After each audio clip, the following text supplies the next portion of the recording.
तो स्टूडेंट, हम लोगों ने बेसिक मैथमेटिक्स पार्ट 1 देखा हुआ था। अब हम लोग फिजिक्स में यूज़ होने वाले मैथमेटिक्स के बेसिक कंसेप्ट को पढ़ने जा रहे हैं, जिसमें से एक टॉपिक ये भी रहता है डिफरेंशिएशन का। डिफरेंशिएशन भी आपके कंप्लीट फिजिक्स में कहीं ना कहीं एवरी चैप्टर में आपका ये यूज़ होता है।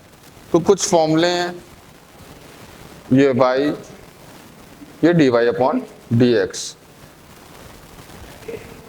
साइन x का डिफरेंशिएशन, साइन x का differentiation cos x, cos x का डिफरेंशिएशन माइनस साइन x, जो कि मैंने आपका लास्ट में बेसिक मैथमेटिक्स फर्स्ट के लास्ट में भी फॉर्मूले बताए थे।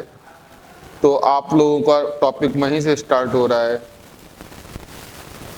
cot x का minus cosec square x, sec x का differentiation sec x into ten x, cosec x का differentiation minus cosec x into cot x। तो ये कुछ डिफरेंशिएशन के फॉर्मूले हैं, वो आपको याद होने चाहिए। log x का 1/x e की पावर x का डिफरेंशिएशन e की पावर x, रूट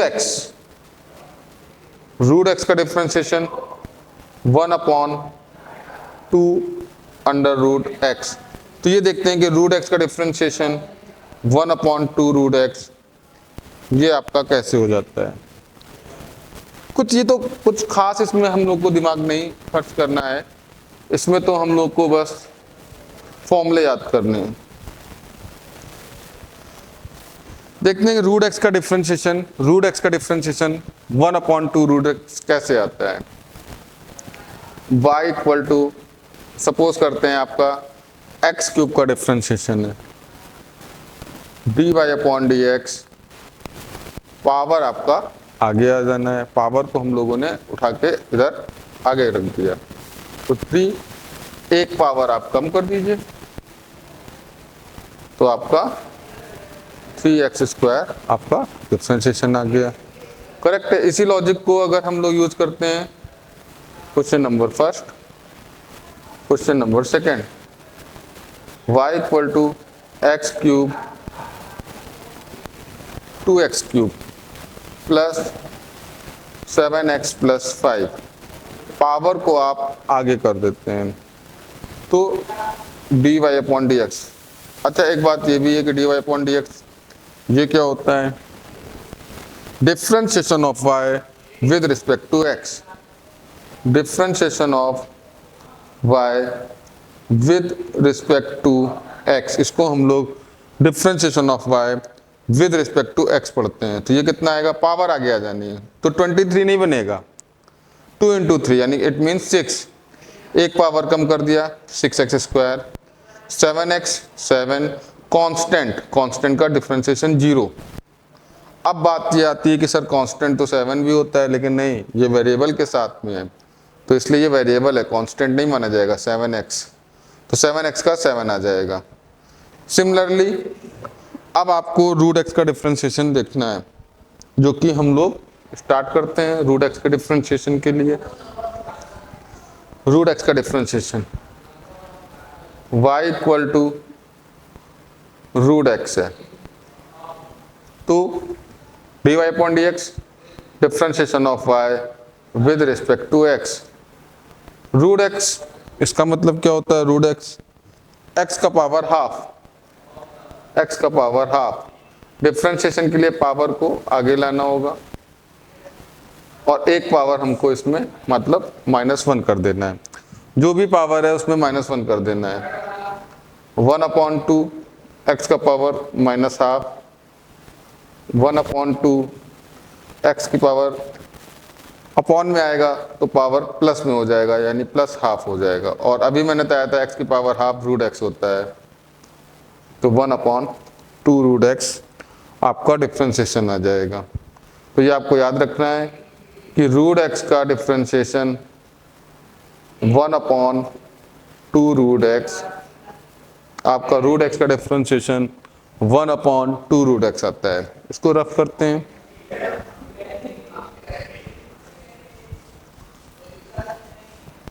मान लीजिए अब आपसे फिर से कहा गया है डिफरेंशिएशन आपको करना है।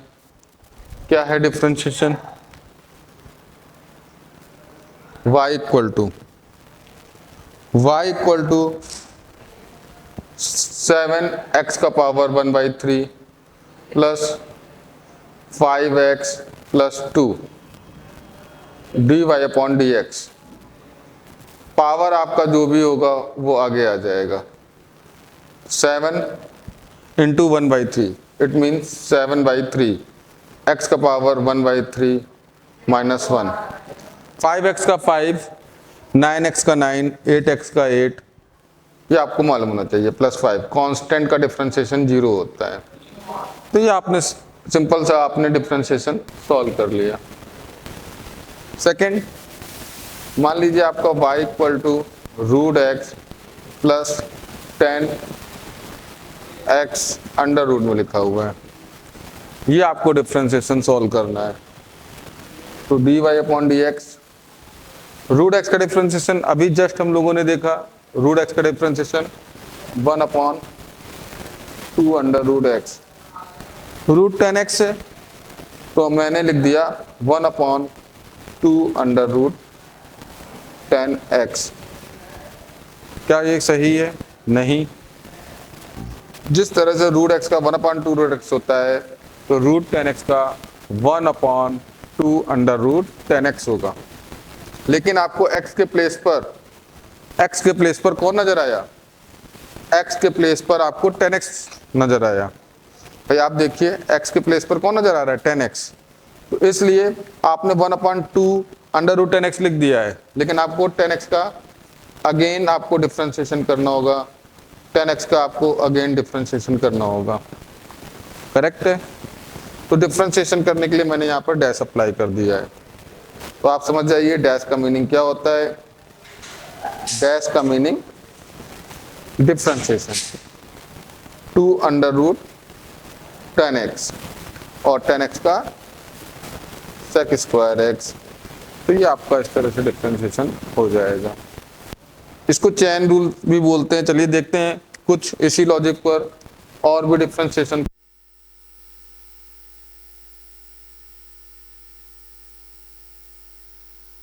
कर रहे हैं और वेलोसिटी से एक्सेलरेशन पर जा रहे हैं। तो इसमें अगर डिस्प्लेसमेंट फंक्शन ऑफ t होगा तो हम लोग डिफरेंशिएशन करेंगे, वो आगे के टॉपिक में देखेंगे। लेकिन अभी डिफरेंशिएशन पार्ट चल रहा है तो हम लोग डिफरेंशिएशन को ही सीखते हैं। y equal to x square plus 2x plus 3 whole power 1/3 है। इसको सॉल्व करने से पहले आप बेसिक बताइए कि अगर normally y equal to x का पावर 1/3 हो तो आप डिफरेंशिएशन कैसे करेंगे। इसके लिए आप क्या करेंगे? आप पावर को आगे लाते हैं 1/3 और एक पावर आप कम कर देते हैं, यानी 1/3 x का पावर माइनस 2/3 आ जाता है। करेक्ट है? लेकिन आपको इसको सॉल्व करना है तो इसके लिए आप देखिए x के प्लेस पर कौन नजर आया। मैं आपको हाईलाइट करके बता देता हूं। यहां पर x लिखा था लेकिन यहां पर ये x स्क्वायर 2x प्लस 3 लिखा हुआ है। देख रहे हैं? तो सेम इसी तरह से वर्क हम लोग करते हैं। पावर आगे आएगा डिफरेंशिएशन के लिए, आपने पावर को आगे कर दिया 1/3 और एक पावर आपने कम कर दिया 1/3 माइनस 1। तो आपका आ जाएगा 1/3 x square 2x plus 3 power minus 2/3। Correct है? अब लेकिन ये डिफरेंशिएशन कंप्लीट नहीं है। अभी आपको जो भी x के प्लेस पर नजर आया था, आपको x के प्लेस पर जो भी नजर आया था उसका डिफरेंशिएशन आपको अगेन करना होगा। तो यहाँ पर इनटू में ही करना है, x square plus 2x plus 3 और ये आपका डैश आ जाएगा। करेक्ट है, ये आपका डैश आ जाएगा। तो आपका फाइनल आंसर जो बनेगा 1/3 x square 2x plus 3 power minus 1/2/3 और एक्स स्क्वायर का डिफ्रेंसिएशन 2x प्लस 2, ये आपका फाइनल आंसर क्रिएट हो जाएगा। करेक्ट है। तो आपने डिफ्रेंसिएशन के बेसिक कंसेप्ट को सीखा है, अब आपको इंटीग्रेशन के भी बेसिक कंसेप्ट को सीखना होगा, वो भी आपका यूज होता है।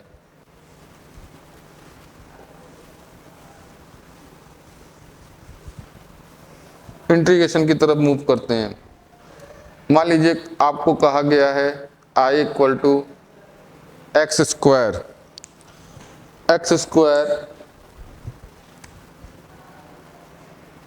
स्क्वायर है और ये आपसे कह रहा है इंटीग्रेशन करो, ये सिंपल आपसे कह रहा है इंटीग्रेशन करो और ये बता रहा है कि वेरिएबल कौन है।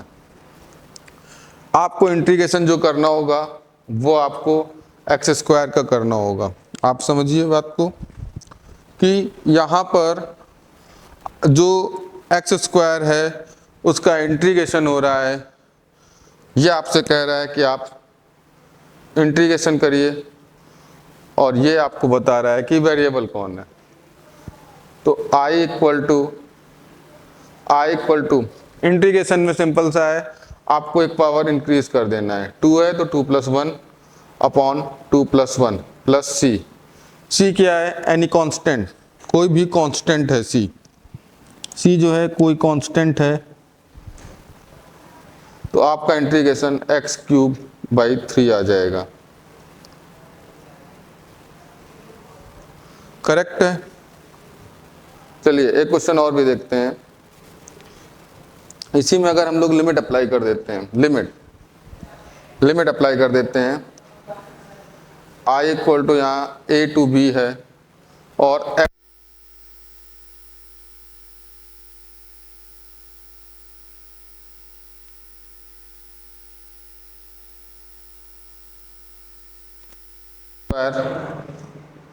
एक पावर इंक्रीज करा, उसी को अपॉन में लिख दिया।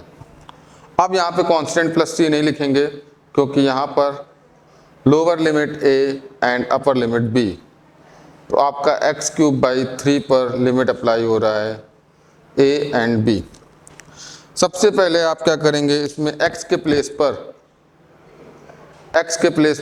एक बार b पुट कर देंगे और एक बार a पुट कर देंगे। तो देखते हैं कैसे। x के प्लेस पर आपने b पुट किया तो आपका b³/3, फिर आपने अगर a पुट कर दिया तो आपका a³/3 माइनस में, ये आपका आंसर।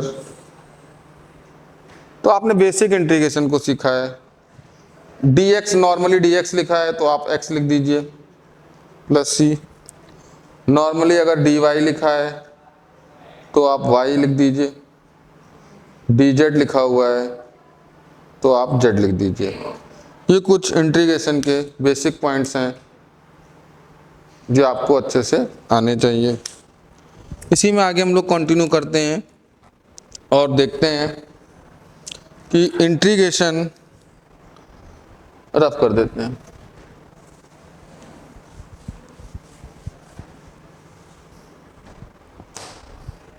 जैसे कि आपका मान लीजिए लिखा है p²x dp, ये आपको सिंबल बता रहा है कि आपको इंटीग्रेशन करना है और dp बता रहा है कि वेरिएबल कौन है। अगर x p का फंक्शन नहीं है तो x p का फंक्शन नहीं है तो एज अ कांस्टेंट ट्रीटमेंट होगा और x बाहर आ जाएगा, p² dp लिख जाएगा। ये आपसे कह रहा है इंटीग्रेशन करिए और ये बता रहा है वेरिएबल कौन है, यानी dp मतलब p वेरिएबल है। तो p वेरिएबल है, आपका इंटीग्रेशन इसका होगा। ये आपको ध्यान देना है कि dp बता रहा है p वेरिएबल है और ये बता रहा है कि आपको इंटीग्रेशन करना है।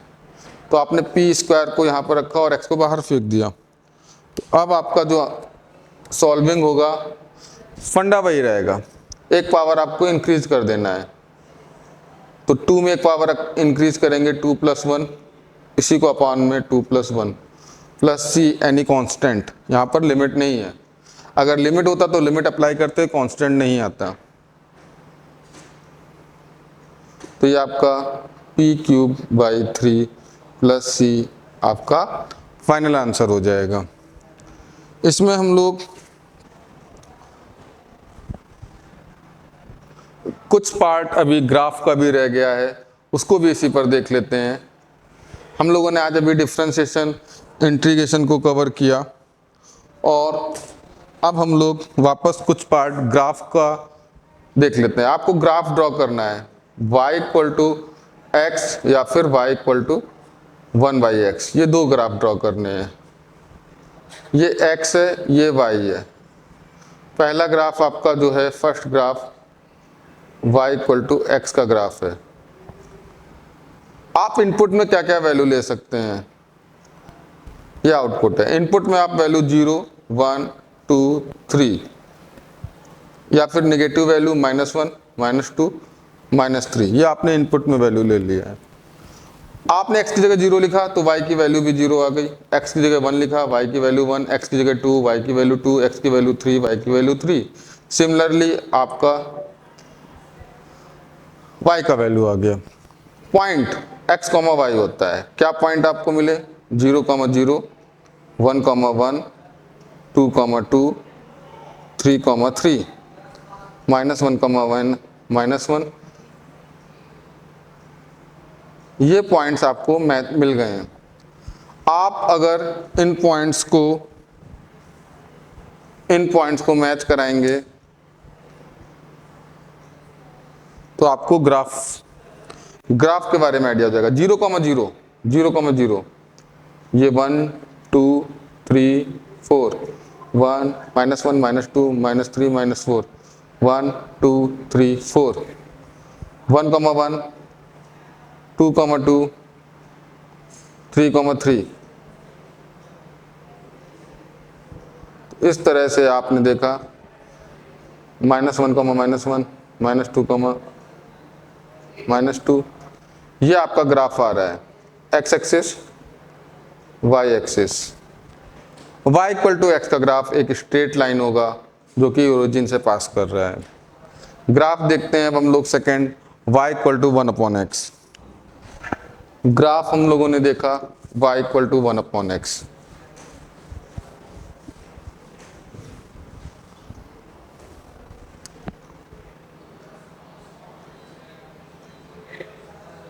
y = 1/x ग्राफ देखने के लिए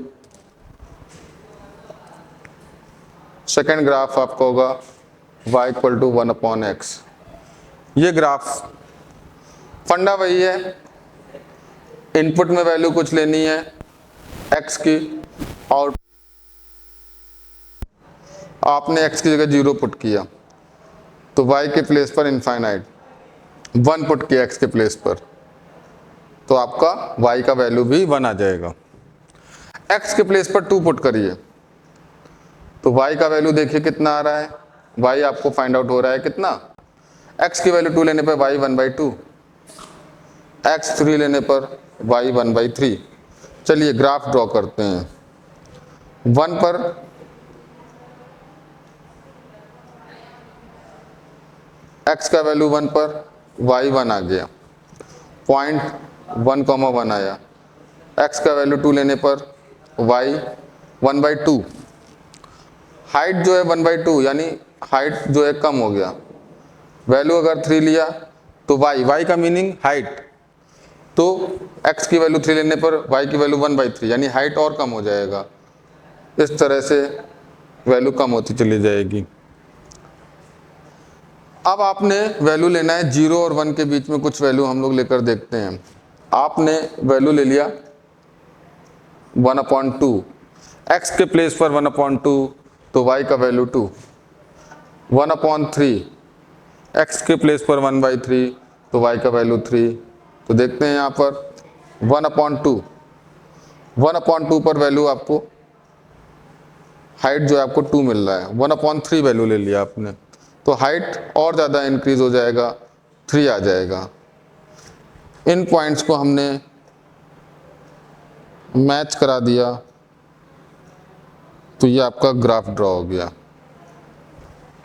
ग्राफ जो है आपने देखा, आपका ग्राफ ये आपका 1,1 है, ये आपने ग्राफ ड्रॉ कर दिया। इसी तरह से सिमिलरली अगर आप निगेटिव वैल्यू ले लेंगे तो निगेटिव वैल्यू के लिए आपका ग्राफ ये ड्रॉ हो जाएगा। तो ये आपका y इक्वल टू 1/x का ग्राफ हो गया है, y इक्वल टू 1/x का ग्राफ। इसका भी फिजिक्स में यूज होगा, मैं आपको थोड़ा सा बता दे देता हूँ। y डायरेक्टली प्रोपोर्शनल x है, तो यहाँ पर y इक्वल टू kx का ग्राफ स्ट्रेट लाइन आ जाएगा। y inversely proportional to 1/x है, तो यहाँ पे graph y equal to k/x आ जाएगा। इट मीन्स 1/x कर्व की तरह एक ग्राफ बनेगा इनवर्सली प्रोपोर्शनल में। डायरेक्टली प्रोपोर्शनल में स्ट्रेट लाइन की तरह ग्राफ बनेगा। इसका ग्राफ एक स्ट्रेट लाइन आएगा,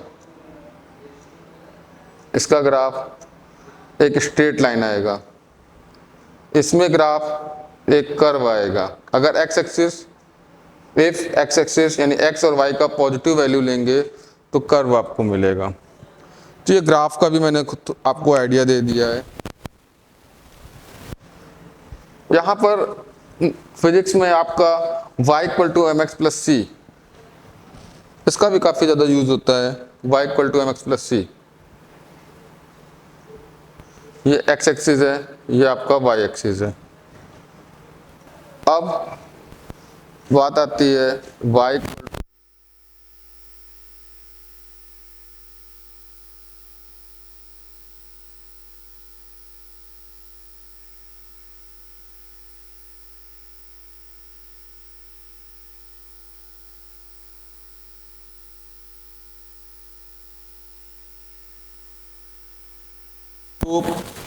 ऑफ लाइन, इट मीन्स इसको m से रिप्रेजेंट करते हैं, m equal to tan theta.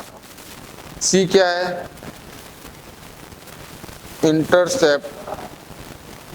Intercept on y axis. आपका c क्या है? Intercept on y axis.